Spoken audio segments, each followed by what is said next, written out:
నాకు గుర్తుండి 1989 నేను 7th క్లాస్ చదువుకున్న వయసులో బాబాయ్ వచ్చి నాన్నగారిని అడిగారు, అన్నయ్య కళ్యాణ్ని సినిమాలో పరిచయం చేస్తాను, ఒక చైల్డ్ క్యారెక్టర్ ఉంది అని.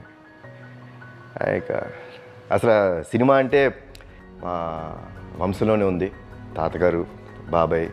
సో నాన్నగారు కొంచెం నేను చదువుకుంటున్న వయసులో సినిమా ఇంకొక యావిగేషన్ వెళ్తాడేమో అంటే బాబాయ్ అన్నారు, నాకు గుర్తుండి, నేను చూసుకుంటాను అన్నయ్య, మీరు వరి అవ్వద్దు అని. సో అప్పుడు దాకా సినిమాలో యాక్ట్ చేయడం, సినిమా కెమెరాను ఫేస్ చేయడం ఏమీ తెలియదు నాకు. పిల్లలకి అక్షరాభ్యాసం చేసినట్టు నాకు సినిమాలో అక్షరాభ్యాసం చేసింది మా బాబాయ్. ఆ సినిమాయే బాలగోపాలుడు. మొదటిసారి కెమెరా ఫేస్ చేస్తున్నప్పుడు నాకు ఇంకా గుర్తుంది, అసలు ఏం చేయాలి, ఎలా చేయాలి, యాక్షన్ అని అంటే మనం డైలాగ్ డెలివరీ చేయాలి, ఏమీ తెలీదు. నా ఫిలిం జీవితాన్ని ఆ సినిమాతో స్టార్ట్ చేశాను. తొలి చూపులోనే నా మొదటి సినిమా, కాశీ విశ్వనాథ్ గారు డైరెక్టర్, రామోజీరావు గారు ప్రొడ్యూసర్. అలా నా సినిమా ప్రస్తావన మొదలైంది. ఇంకా అక్కడి నుంచి మీ అందరికీ అన్నీ తెలిసినవే, నేను చేసిన సినిమాలు అవన్నీ. సో బట్ యా, ఆ 2 సినిమాలు పెద్దగా ఆడలేదు.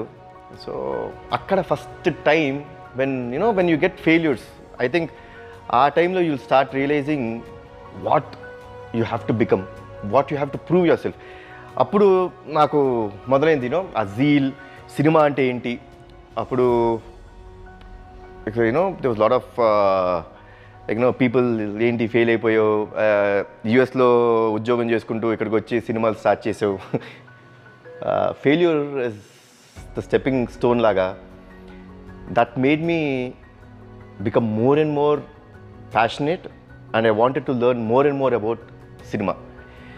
దెన్ బ్యానర్ మొదలుపెట్టిన తర్వాత టు ప్రూవ్ మై సెల్ఫ్ అతను అక్కడే సినిమా చేయడం జరిగింది. I've learned a lot in that film. నేను చాలా నేర్చుకున్నాను. తర్వాత అక్కడి నుంచి టెక్నాలజీ మారింది.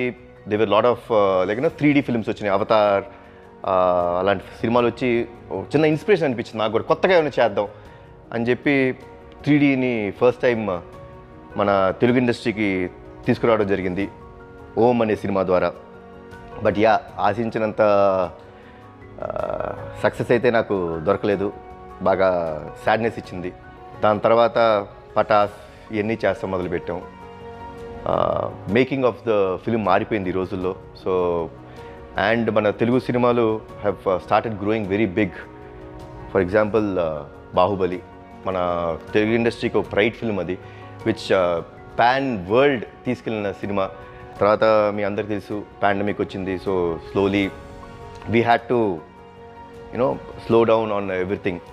మళ్ళీ జనాలు థియేటర్కి వస్తారా లేదా, ఏమవుద్ది అనే ఒక చిన్న టెన్షన్లో ఉన్నప్పుడు మనకి RRR సినిమా వచ్చింది, which is a huge film, huge ప్రిమైస్లో ఉన్న ఫిలిం. తారక్ నటన, రామ్ చరణ్ నటన అద్భుతంగా ఉంది. ఎస్పెషలీ తారక్ కొమరం భీముడులాగా. 100 ఏళ్ళు తారక్ గురించి మాత్రం తనే ఫోన్ చేశాడు. Okay, I'll take this call. మనం ఈ కాన్వర్జేషన్ మళ్ళీ కంటిన్యూ చేద్దాం నెక్స్ట్ వీడియోలో.